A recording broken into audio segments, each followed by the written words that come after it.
Sud Radio, l'œil de l'expert. L'œil de l'expert, aujourd'hui, c'est Michel Bar-Zohar. Bonjour monsieur, merci d'être avec nous ce matin. Vous avez été député au Parlement israélien, vous êtes écrivain, historien, vous avez été diplomate, vous êtes le biographe officiel de David Ben Gourion et de Shimon Peres. Et vous êtes... c'est ce qu'on dit, en tout cas l'un des meilleurs spécialistes israéliens de l'espionnage. D'ailleurs, on vous doit ce livre, Mossad, les grandes opérations, que vous avez coécrit avec Nissim Michal, qui a été un best-seller mondial. Et là, vous publiez un livre époustouflant, passionnant, vraiment incroyable. Ça s'appelle Les Amazones du Mossad. C'est paru aux éditions Saint-Simon, au cœur des services secrets israéliens. Alors, on est à la fois dans un polar, dans une série télé. D'ailleurs, il y a eu une série adaptée d'une de ces histoires. Et vous racontez l'histoire de ces femmes qui se sont engagées auprès du Mossad. Oui. Alors, racontez-nous un petit peu qui sont ces espionnes. C'est ce qu'on découvre dans le livre, mais comment vous avez eu l'idée de faire ce livre et est-ce que ça a été compliqué? L'idée m'est venue d'une façon tout à fait... naturelle? Non, j'avais une amie qui s'appelait Marcel Nigno, qui avait passé 14 ans dans la prison au Caire pour espionnage. Et après, elle a été libérée, elle est venue en Israël, on était des bons amis. Et un jour, elle me dit, j'étais à un enterrement et j'ai vu quelques-unes des filles. Je dis, mais quelles filles? Elles disent, les femmes qui ont travaillé au Mossad avec moi et tout. Je dis, mais quelles femmes? Alors il m'a dit, il y a quelques-unes. Je dis, tu peux me donner des noms? Il dit, je dois demander à mon officier de sécurité. Je dis, demande. Elle me téléphone le nom, elle me donne 2 noms et 2 numéros de téléphone. Je rencontre les 2 femmes, elle me l'envoie chez des autres, et comme ça, je commençais à trouver, à assembler. Et finalement de voir le grand tableau.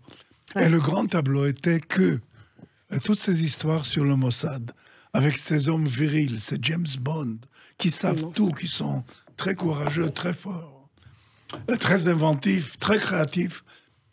C'est faux. C'est pas seulement des hommes, mais il y a aussi des femmes au même niveau, et parfois même plus au-dessus, et qui font exactement la même chose que les hommes du Mossad. Alors comment ça s'est fait? Je commençais à chercher. Écoutez, au début, elles faisaient du café, toutes ces femmes-là, les femmes du Mossad. Après, elles tapaient des rapports de leurs supérieurs. Et puis, le Mossad a commencé à découvrir, premièrement, qu'une femme passe au-dessous du radar d'une façon beaucoup plus facile. Ouais. Elle est moins suspecte quand elle passe une frontière. Ouais. Quand elle se joint à un homme, le couple est moins suspect qu'un homme seul. Ouais. Et après, ils ont vu que ces femmes-là ont une qualité incroyable que nous, les hommes, pour nous, c'est un malheur. C'est l'ego. Nous avons un ego qui est gonflé, qui nous empêche de penser comme il faut. Les femmes sont beaucoup plus centrées, plus sérieuses dans leur attitude. Elles ne sont pas moins courageuses que les hommes, mais elles ont beaucoup plus de sang-froid. Elles ont une intuition, et puis elles ont une capacité supérieure d'improviser une solution à une situation plus pragmatique, qui a imprévu. Et un courage dans chacune de ces histoires, de courage, qui est saisissant. Certaines on vous évoquait cette femme, mais qui sont restées en prison, qui ont été torturées et qui n'ont pas cédé, qui n'ont pas cédé. Et ce sont des femmes qui font ça. C'est aussi une chose qui peut surprendre quand on lit le livre. Pour l'amour du pays, pour l'amour d'Israël. C'est un patriotisme. Cette femme, alors j'ai pas tous les noms en tête, mais cette femme qui est au Liban, qui entend une conversation et qui va devenir... Shula Cohen, Shula Cohen, qui est l'une des grandes, femmes du Mossad. Les histoires sont incroyables. Cette femme dont vous parlez, Shula Cohen, c'est elle qui est devenue en fait agent du Mossad parce que c'est elle qui a forcé le Mossad de la recruter. Elle m'a dit, c'est moi qui ai recruté le Mossad. C'est pas le Mossad qui m'a... C'est elle qui entend une conversation et qui va rapporter... Qui va rapporter cela, et de cela, ça commence. Maintenant, cette femme-là a eu pendant sa vie 7 enfants. Ouais. Et aucun des enfants n'a eu aucune idée que leur mère était la plus grande espionne à Beyrouth. Ouais. Et après, elle a été jugée, condamnée à mort par pendaison. Nous avons quand même réussi à l'amener en Israël, à la libérer. Elle est arrivée à l'âge de 50 ans. Elle a trouvé toute sa famille. Elle est morte à l'âge de 100 ans l'année dernière. Ce sont des histoires, mais ce sont des chapitres à chaque fois qui racontent ces histoires de femmes. La première histoire, elle est contemporaine.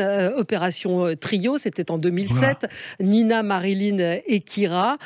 Encore une fois, ça commence comme ça se passe dans un couloir d'hôtel. Voilà. Alors je me suis posé la question, il y a tout un stratagème pour arriver à piquer la clé du chef des services secrets syriens, enfin celui qui s'occupe du nucléaire. Voilà. Alors je me suis dit, mais quand il y a tous les moyens, on ne va pas dévoiler parce qu'il faut lire ce livre, quand on voit tous les moyens qui sont déployés par le Mossad pour aller espionner cet homme, on se dit mais pourquoi une fausse clé n'aurait pas suffi plutôt que le stratagème qui est où elle pleure dans le couloir avec sa valise en disant je n'arrive pas à l'ouvrir. L'homme s'approche et elle lui dit peut-être qu'avec votre clé je pourrais vous aider. Et là elle a comme de la pâte à modeler pour faire le calque de la clé. Et je me suis dit mais pourquoi ils ne prennent pas une fausse clé ? Parce qu'une fausse clé peut être finalement découverte. Ici, il devait pouvoir entrer sans que personne dans l'hôtel, y compris M. Othman lui-même, s'aperçoit que quelqu'un a visité sa chambre. Et en effet, ça a été exact, et ça a été exactement comme il fallait le faire. Et il y a des scénarios qui paraissent, mais encore une fois, dignes de films de James Bond, comme vous dites. Alors, elles n'ont pas toutes le look de James Bond, hein. Mais là, quand elles redescendent, elle, au petit déjeuner, il n'y a qu'une table avec une chaise qui est libre, et tout le reste, la salle de petit déjeuner, ce sont des agents du Mossad qui sont là. Ils sont là pour qu'ils soient obligés d'aller s'asseoir avec elle. Et là, elle l'invite à dîner, et on ne vous dira pas la suite. Il faut lire le livre. S'il y a des histoires très, très romanesques, Waltraud et Wolfgang aussi. Donc là, ils font un couple pour détourner l'attention. Elle ne sait pas pourquoi elle est envoyée en Argentine. C'est cette histoire-là. Je mélange un peu les noms. Non. C'est l'autre. Voilà, où elle part en Argentine. Elle ne sait pas pourquoi elle part. C'est incroyable. C'est l'arrestation d'Eichmann. Et là, elle a joué un rôle important aussi. Ah oui, certainement. Et puis vous avez il y a elle qui arrive au Liban en tant que scénariste, qui écrit un scénario sur une femme anglaise qui a visité le Liban. Elle a réussi d'une façon extraordinaire. Et après cette affaire, elle continue pendant 14 ans de faire de l'espionnage dans la plus grande capitale arabe. Et je lui ai dit, mais tu n'as pas eu peur? Alors elle me dit, j'avais peur d'une seule chose, que je ne vais pas réussir dans ma mission. C'est cela qui lui faisait peur. Et une d'entre elles dit à un moment aussi, je crois que vous lui posez la question, je ne sais pas si c'est pas d'ailleurs, encore une fois, j'ai pas noté tous les noms, elle dit j'ai arrêté parce que je n'avais plus l'étincelle dans les yeux. Parce qu'il y avait une femme qui est assez jeune toujours, et il me paraît qu'on l'a préparée pour être numéro 1. Parce qu'elle était formidable, elle avait réussi d'une façon extraordinaire toutes ses missions. Elle a reçu un poste très important pour quelques années, et il paraissait qu'après cela, elle sera candidate au poste de leader de chef du Mossad. Et à un certain moment, elle a quitté tout, elle est rentrée chez elle pour élever ses 3 fils. Alors je lui ai dit, mais pourquoi tu as quitté? Tu aurais pu... Elle a dit, voilà, pour être une femme au Mossad, on doit avoir toutes ces qualités, mais aussi une petite étincelle dans les yeux, un tout petit goût de l'aventure. Et moi, un jour, je me suis levé, l'étincelle n'était plus là. C'était la routine. Alors, je ne voulais plus de routine. Comment elles sont formées? Elles sont formées de la même manière que les hommes Alors, pas toutes au départ, parce que ça remonte assez loin, mais aujourd'hui... Aujourd'hui, elles passent un cours très, très dur, dans lequel il y a plusieurs candidats qui chutent, qui sont expulsés, mais exactement comme les hommes. Oui. Et puis, ils ont des tas de tests. Par exemple, elles sortent avec leur instructeur dans les rues de Tel Aviv, et lui, il regarde comme ça autour de lui, et dit, voilà, regardez-moi, vous voyez ce bâtiment-là? Vous avez 4 minutes et demie pour être au 3e étage, au balcon, avec un verre de lait à la main. Ça, c'est pour voir quelle présence d'esprit, improvisation, comment elle peut le faire. Et on leur donne les mêmes tâches qu'aux hommes? Oui, tout à fait les mêmes. Tout à fait les mêmes. Et on voit à la fin, on voit que ces femmes prennent de plus en plus d'importance et qu'une femme donc a failli être à la tête du Mossad. Oui. Et ça paraissait impossible. Quand vous étiez en poste, vous aviez imaginé que des femmes puissent occuper ce poste-là? Je ne savais pas que le Mossad était devenu l'institution la plus féministe d'Israël. Et le chef du Mossad qui me dit, mon plus grand rêve, c'est de voir un jour une femme à la tête du Mossad. Il m'a dit, pourquoi à la CIA américaine, il peut y avoir une femme? Pourquoi à la MI6 anglaise, il y a une femme? Aussi en Israël, il doit y avoir une femme. Il doit y avoir une femme. Et nous avions une qui était numéro 2 plusieurs années, et personne n'a été étonné de la voir là. Celle qui vous a le plus impressionné, l'histoire qui est pour vous la plus forte, c'est laquelle? C'est celle de Yael, de celle-là qui était à Beyrouth, qui a poursuivi les 3 leaders des terroristes, et qui après qu'ils ont été tués par un commando israélien, suivant ces informations, et cette Yael a passé après 14 ans dans les villes arabes, conduisant des équipes, des missions, et le chef du Mossad m'a dit, si on lui donnait toutes les médailles qu'elle déserve à cause de ce qu'elle a fait, il n'y aurait pas de place sur sa poitrine. On n'imagine pas. Elle est morte il y a 2 mois. Et jusqu'à sa mort, son nom, son adresse était secret. Personne n'a rien su. C'est vrai qu'on en a très peu parlé de ces femmes.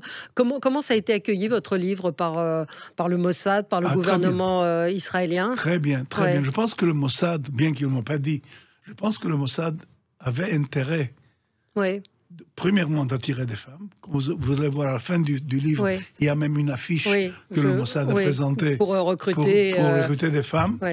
Et aussi, ça sert beaucoup à l'image du Mossad, qui est une organisation, on voit l'affiche, qui est une organisation où on voit effectivement des soldats très, très, très virils, comme dans les séries qu'il y a eu à la télévision. Mais est-ce que ça les met pas en danger d'une certaine manière? Est-ce qu'on voit qu'elles ont des missions très difficiles en Iran, par exemple? Mais les accomplissent d'une façon extraordinaire. Écoutez, il y a eu le vol des archives nucléaires iraniennes, dans laquelle on participait au moins 100 membres du Mossad, hommes et femmes. Et quand le président de la République, Rivlin, a décerné le prix de la sécurité au Mossad pour cette opération, qui a reçu le prix des mains du président? Une fille, une jeune femme. Une jeune femme qui a participé. La photo, formidable, est du dos. Vous la voyez, c'est le prix du président. Oui, parce qu'on ne peut pas la voir. Parce qu'elle continue, oui. Et vous savez, si les femmes aujourd'hui, il y en a de plus en plus qui sont intéressées. Oui. Et maintenant, avec ce livre, vous savez, je reçois des coups de fil tout le temps. Oui. Tu as des connexions, tu vas. Oui, parce que quelque part, il y a ce petit goût de l'aventure. Eh bien oui, mais sauf que c'est très très dur. Il faut vraiment lire le livre. Oui, c'est très dur. Oui, c'est très dur. Très dur. Et vous disiez ce qui est intéressant? Pardon? Non, vous alliez dire quelque chose, je vous ai interrompu. Oui, parce qu'il y a aussi une chose qui les diffère des autres. La plupart de ces femmes qu'il y a dans le livre sont venues de tous les coins du monde. Il y a des femmes qui sont de la France, d'Angleterre, d'Allemagne, des États-Unis, de l'Argentine, de l'Uruguay, de l'Afrique du Sud, d'Australie, de partout. Et ce qui est commun entre elles, c'est un genre de ce que vous avez mentionné auparavant, le patriotisme. L'amour d'Israël. Disons très simple, en disant nous pouvons aider à protéger ce petit État qui est le nôtre. Et c'est pour cela d'ailleurs qu'il y a une motivation extrêmement forte. C'est ce qu'on ressent plus peut-être chez les femmes justement que chez les hommes, où ça paraît presque normal. Et on n'imagine pas que des femmes puissent avoir ce sentiment-là, chevillé au corps, au point de mettre leur vie en danger, au point d'être enfermées et torturées. Et on voit qu'elles résistent et qu'elles sont courageuses. Écoutez, moi j'ai adoré ce livre, Les Amazones du Mossad, au cœur des services secrets israéliens.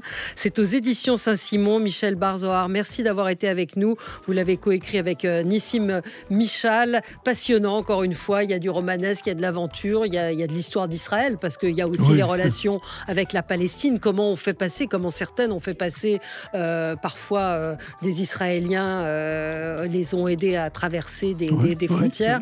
C'est vraiment un livre passionnant. Si vous aimez les séries qui racontent ça, vous serez forcément séduit par ce livre. Merci beaucoup. Merci. Et nous, on se retrouve dans un instant avec vous sur Sud Radio.